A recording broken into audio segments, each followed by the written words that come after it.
another match here. It's game 3. Robin is on the play. We have Robin Hartshorn. Is that what that says? Okay. Versus Hartshorn. Yep. Joshua and Josh Serad. Serad. Yep. And it looks like Josh is on Merfolk. So we've that's the Merfolk second again. Merfolk match in a row. Right. That's interesting. And Maverick on the other side of the table. Okay. Well, I'll talk to you more about this choice thing. Yeah, we should definitely talk about that. All right, so they're just doing mulligans. so we can keep I'm talking. asking, so do you think that people, though, go for like the flavor of the week? They're just like, hey, this is the new big fatty that they made. I really like that. I'm going to throw it in my deck. That's part of it. Yeah, 8, 9, 10. He's 10? It costs 10. So You're literally never hard casting. Yeah, the hard casting thing's not really happening, and it is only a 5/4. Is he better? I think that whole each opponent's maximum hand size is reduced by 7 is like that's awesome. Like you know how all those times where you're like, you know, if they don't have it, you know, you're trying to stick something, like you stick him and they don't have an answer within that one turn, like it's so rough to come back from that. Like they literally have to draw an answer off the top of their deck, and in the meantime, you've drawn 7 cards just like Gristlebrand. So it's like you have Gristlebrand where you know the advantage to Gristlebrand, not only the lifelink because that's huge, and I think that's what really kind of puts him over the top. And why people go with Gristlebrand first is the lifelink, and you can draw 7 at will. It's not wait until the beginning of my end step. Which isn't that far. No, it's not. Usually but to you be reanimate fair, and say pass. Yeah, but it is a lot farther than Swords to Plowshares that, you know, so. Yeah, because you reanimate Jin-Gitaxias and say, you know, does it resolve? It resolves, and you say go, and they're like, wait, before your end step, path, path or swords and then or whatever. Really and then you're just like, nothing. Great, yeah, you just did nothing. So, okay. It's almost like as if the window has to be slightly bigger for Jin-Gitaxias, you know, like he needs to last until the end of your turn beginning of your end step, beginning of your end step, so you can draw those cards. And then if you can get it to be open for their entire turn and they don't have an answer at during their upkeep or they don't find one on their draw step during their turn, like you've really locked up the game there. They're empty-handed. Okay. And drawing, hopefully, to find an answer off the top. And every turn you're drawing 7 cards. So I love Jin-Gitaxias. I think I play more of him. So now we have some actual plays on the board. Robin, Windswept Heath into Forest. This is just going to be a turn 1 Hierarch. It's my guess. You see Kira in Josh's hand. That can do some work. The Great Glass Spinner. Card's so annoying. Yes, it is. Oh, it's a green sun for so Dryad we're Arbor. getting, Okay. Yeah, we're getting a Dryad Arbor. Now that's a manland. It is. It's a forest dryad. Forest creature, land creature forest dryad. That's it. There it is.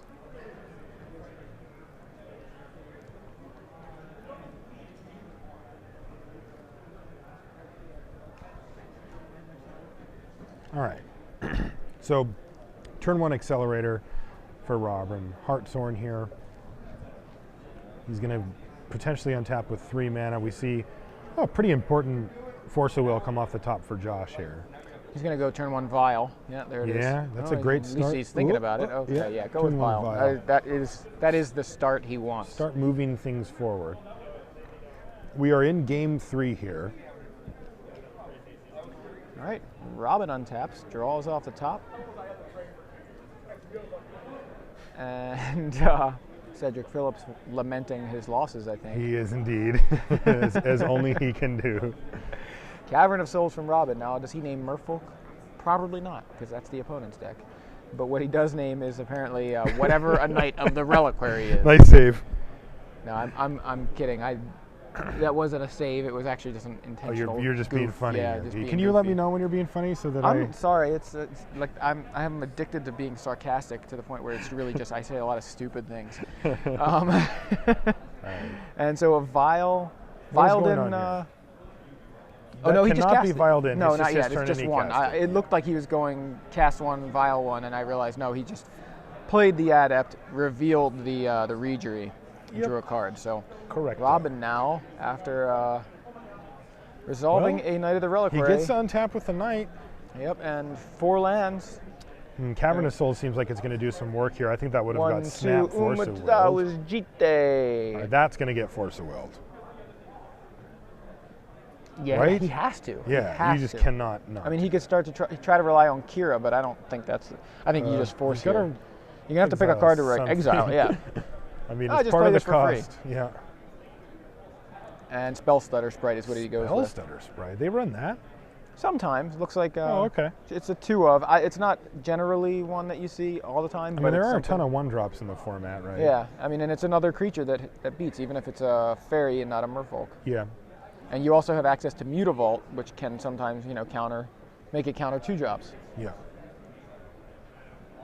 Which covers like 60% of the format. Yeah, or I mean, something, exactly. 80%? Spellstutter Sprite's pretty good. Yeah. That's why I love it in Modern too, with Mutavault. Mm-hmm. So, I always beat the decks that run that.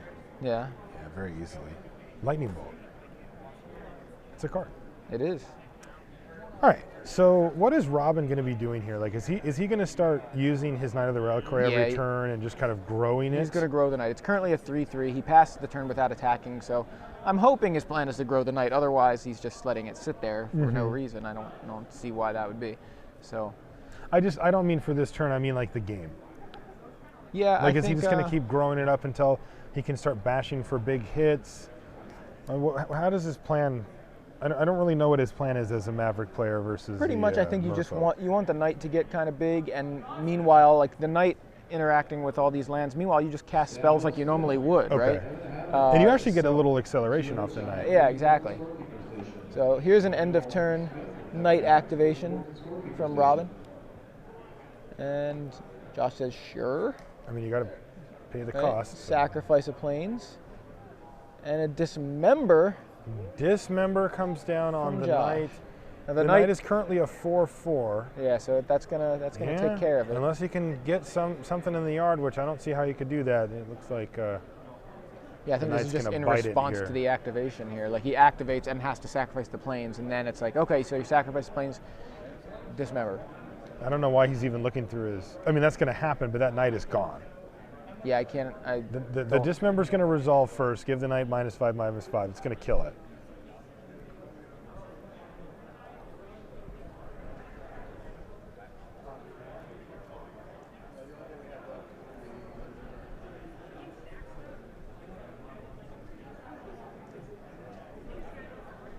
He's going to get a second Cavern. What do you name here? Angel or something? Could be. What is he? I wonder what he's got access to that he wants to resolve so badly. Pride Mage? I guess that's not. What did the first one name? Human? Yes, Human. Yeah. Yes. That's pretty much most of the deck. Yeah. Ooze. Okay. Yeah. Now we know exactly what he wants to resolve. I guess we do. Scavenging Ooze. It's interesting seeing Dismember in the Merfolk list because traditionally that deck had a pretty tough time dealing with a resolved creature. You know, it's like if you snuck a Tarmogoyf Fin somehow, they were going to have a big problem with that was why Submerge was so key. Yeah. So, Stirring Wildwood from Robin. Whoa.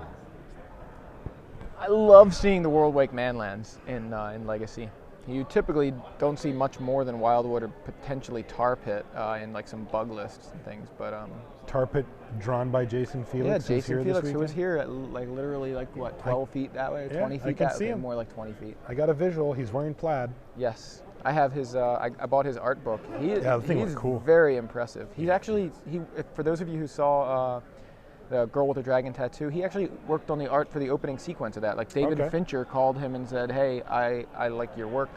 I want you to do the opening sequence for Girl with the Dragon Tattoo." Like that's pretty cool. That's pretty sick. And Green Sun Zenith for 3 is going to find a second Knight of the Reliquary. One's in the bin, but one is actually on the board now. So again, he can start advancing this plan. And we're going to tick up to 3, I believe, on that vial. Yes. The Fincher movies are kind of known for their opening sequences, and that's really it really impresses me as somebody who. Look at that double Lord play. This is what I was talking about with the explosiveness of this deck can put down. Yeah, he just pumped all his guys too. Oh man, did you see that? So he played Merrill Regery with the Vial. Yeah. Then he played Lord of Atlantis, with untapped mana, the Vial. Right, with Regery's ability. Yes, and then Taps it. flashed in Kira. Yeah, that's disgusting. That is nasty. This is filthy. So this is 4 damage coming in. Yeah, just the Adept by itself is 4. The Knight, And, unfortunately for Robin, cannot. It would trade, but he needs to be able to get an activation going before it does more work for him. Now, is that the Ooze one, or is that the human Ooze one? here? Yeah, I don't. Yeah, you might want to make sure you. I mean, you should mark them, clarify, or at least say or it. keep them separated where you're like Ooze is on this side and humans on this side. So. He's going to tap the Dryad Arbor, not concerned about leaving it up for blocks. So, I hope he clarified that was the human one because there is a Knight of the Reliquary, and that was his only access to is that white. a standstill in Josh's hand? Didn't see, but it could be a submerge. Very much could be. Okay, so we think it might be submerged. Didn't quite see, but I don't know. Standstill is great against a creature deck because you kind of like the whole thing is like stick a threat. It is a standstill, okay. Though. I guess my idea was, you stick a threat and this then is a play fine standstill. spot, isn't it? Or is this not a fine spot for a standstill? I don't know. I don't how well like it. Those Knights can be. I feel like those Knights can get too big, and okay. the stands. I think Robin could be fine. Yeah, you're dealing right. with with just playing around with those 2 Knights while the standstill sits there. You're It right. stops Josh from doing anything. Robin doesn't have any islands, so like all those merfolk can be blocked. Yeah. Now the Kira gets in because it has flying. I mean, and that's actually not too irrelevant. I mean, the Kira though is a spirit. It's not a merfolk. It's just a 2/2 flyer. Mm-hmm. So what that means is, I mean, you could stick a standstill and try to attack 8 times with the Kira. Yeah, it's just I think what you were saying is true. Is that when you get double Knights going, they can be like 8/8s, and he can just start turning them sideways. Or he can also get Mazavith to deal with Kira, even though that would be countered the first time. It would be. He would have to is not going to cut it. He could go get Maze and Caracas and go and decide which one he wants to do, right? But then he can just leave his Vial on 3 and just re-Vial it in. Now, it won't be able to hit for damage. There would be this weird play where it's like Maze it, okay, that's counted, Caracas it, all right, Vial it, back and forth. It would just, but it would end up fogging things, you know? All right, so there's a Force of Will in Josh's hand now, which is that'll make good use of that standstill, potentially. I mean, because is that right? Like, is Josh seriously on 2 islands here? Yeah, that's very strange. So End of turn Enlightened Tutor. For Sword of Fire and Ice. Is that right what it there. was? Yeah, it's on the board. Oh, right there. Sweet. Yeah. The Judge foil, right? Yeah, it looks like it. I love that. I really wish they did more promos that were old art. Although I wish they weren't foil. Not old art fan. I like. I mean old frame. You like the old frame? I think as a promo thing, I think it's great. It's a nice throwback. Like they did it with the Dark Confidant as well. Dark Confidant in that, yeah. Like I think that's an awesome thing. I kind of wish they weren't foil, but that's my own preferences against foils. So Robin does that at the end of turn, untaps, and now I believe that Force of Will is going to just counter the sword because Josh doesn't want that sticking around. Okay, 1, 2, 3, sword. Sword. Force, remove, standstill. Standstill. So he knows that he had to have top decked one of those other 2 cards in the last turn. Yeah. And it's a pass back. Josh draws. Not a land, I don't think. So this probably does favor Robin then, right? He's going to make huge Knight of the Reliquaries. He's going to be able just like to attack with one of them. Yeah, take out like any merfolk, or just Josh is going to have to keep chump blocking. Yep. So it looks like this looks like an activation. Activate, and then with that on the stack, activate the other one. I mean, Sacrifices he could do many Dryad things Arbor. here. I'd rather keep the Dryad Arbor. Oh, that was the only thing he could sack. Never mind. Yeah, if he wanted to do both, he had to do. I mean, if he wanted to do both at once. Yeah. Now he could have gone with the first one, got one of the Savannas, and then used the second one. Do you think there's going to be a turn where he just activates that Wildwood? Yeah, just actually. Eats Kira, which he just did. Yeah, look at that. Whoops. I kind of forgot about it there, and apparently so did Josh. Like Kira attacks. Robin didn't. Yeah, Robin's like, okay, I'll do this, and Wildwood, and you're like, oh yeah, that land does something other than add mana. He might have remembered that the card was there, but just forgot that Josh had access to 2 untapped. That could be it too. Yeah. Sources of mana. That was a beating. Yeah, the Knights. Did you see him pick it up? He's just like, what is this? Oh. Yeah. Oops. That is bad news. So 2/8/8 Knight of the Reliquaries, we're being told. And they can be And 9/9 now 9/9. just because of the Horizon Canopy. So I think he's just going to start attacking with one each turn. Yeah. Yeah, I'm good with that. You play defense and offense at the same time. You're swinging. Josh has to start. I mean, he can take a hit here if he wants, but it's not going to get him very much value. Robin still has to be careful though, right? Because I think doesn't Josh have 10 power right now? Each what is it? I see 9. 3, 3, 3, 3, 4, 4, 2. Oh no, you're right. I'm 4, sorry. 3, It is. It's 10. Yeah. That he does have to be careful if Josh finds something like Submerge. Right. To get that. Although knight it's out not of the way. lethal. I think Robin's actually at 11 now because doesn't it cost a life to crack that? I think so. Yeah. Horizon He Canopy? also has Stirring Wildwood to block with though, as good we point. just saw last turn, and Yes. hopefully Josh remembers that too.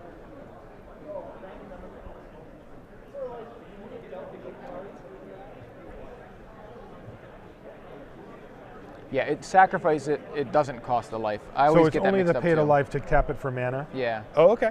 I So keep he is thinking still it's at 12. both. I always think it's both. Yeah. I do too. I don't know why.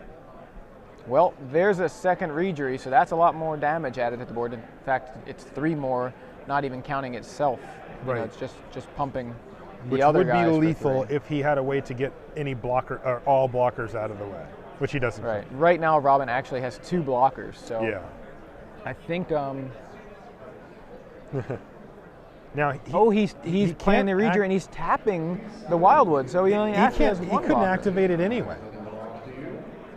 Oh, you're right. Those are caverns. Yeah, those are caverns. Yeah, they do have downside. You know, for all the people that were super bummed about that card, it's not a free roll. I don't think that Josh has a way to get rid of that knight though. He can get in for a bunch of damage, but He has nothing like, why in did he hand at bother this point. tapping that? I guess maybe he Play around plow, like to see if because he forces out shores the plowshares. Yeah, you're Because he right. couldn't even tap the couldn't knight, have. the Knight of the Reliquary. I guess he's figuring if I tap. No, I think he should have tapped the knight. Yeah. I think if he taps That's the knight, 4, that 8, might 9, be game. 10, 11, 12. That would have been 12, right? Am I wrong here? Okay, so he taps the knight. Robin searches for. No, I'm just saying, like, if he had decided to tap the knight, So then in response- Robin could have used it. And does he have like access to a second Dryad Arbor? He does not. I'm just thinking like for a blocker. Well, he could just sack the tapped Savannah and then get a thing to activate the Wildwood. Oh, So, is that what you're yeah, thinking? Okay, okay. Yeah, so it was No, that okay. makes And sense. also he has Maze of Ith available as well because Josh threw away his Kira. Okay, so it actually. I mean, neither one was Don't you great. attack with both knights there? You Yeah, just you attack with force both. the You block. force him to block both of them. Yeah, I would just attack with both, I think. I mean, he knows his deck better than I do, so these are more me asking questions than me questioning them. You know, like I think. I mean, Robin is still at 12, right? I mean, is that his correct life total? Yeah, and it looks like Josh has. He's got 2 3/3s on board, and okay. Well, So now he's some got bigger ones, 2 4 even 3 more. 4/4s. Yeah, so that's 12. Tap something. Say go. Okay, he's gonna eat a creature. Yeah, I gain forgot a about life, this. grow Scavenging the Ooze was down there. Yep. Okay, apparently our timer. Timer's stopped off a little bit, by but it's accident. time in It the is round has time in the just round been for called. these guys. So Josh is hanging in there, and I guess looking for a draw here. Yeah, I don't know. We haven't. If the time was just now, then that means Robin was turn 1. Is that, or was it Josh that was turn 1? You know, the ooze activation happened at the end of Josh's turn. So that means Did he just not use his Knight of the Reliquary there? no, he didn't. I think that's what that pause might have been.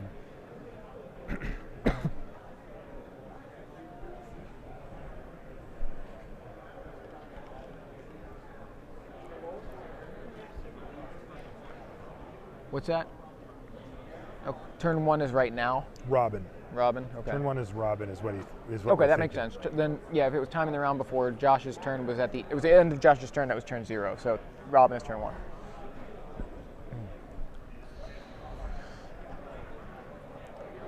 All right, so here comes Ooze and Knight.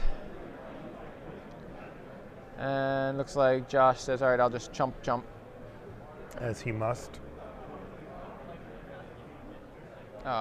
Ooze is going to grow a little bit. Yeah. Is Ooze up to 5? I thought he did 2 creatures last turn.